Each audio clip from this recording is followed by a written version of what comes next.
வணக்கம்.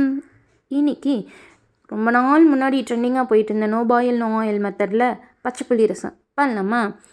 இது வந்து சூடான சாதத்தில் போட்டு நல்லா பிசைஞ்சு தரமான சைட் டிஷ் வச்சு சாப்பிட்டா சும்மா சூப்பராக வேறு லெவலில் இருக்கும். எப்படி செய்யுதுன்னு பார்க்கலாம் வாங்க.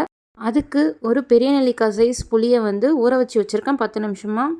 இதை வந்து நல்லா கரைச்சி வடிகட்டி எடுத்துகிட்டு வந்துடலாம். இப்போ இது கூடவே வந்து இன்னும் ஒரு 1.5 கப் போல் தண்ணியை டைல்யூட் பண்ணி சேர்த்துக்கலாம். இது இப்படியே இருக்கட்டும். இப்போ ஒரு சின்ன உரல் எடுத்துக்கோங்க.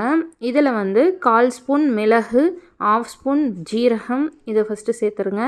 இதை நல்லா கொஞ்சம் பொடி பண்ணிக்கோங்க. நெக்ஸ்ட்டு இதில் வந்து ஒரு 6 சின்ன வெங்காயம், 6 பல் பூண்டு, கொஞ்சோண்டு கருவேப்பிலை, ஒரு பச்சை மிளகா இதெல்லாம் வந்து சேர்த்துக்கலாம். பச்சை மிளகா இந்த மாதிரி கட் பண்ணி சேர்த்துக்கோங்க. உங்கள் காரத்துக்கு ஏற்ற மாதிரி சேர்த்துக்கோங்க.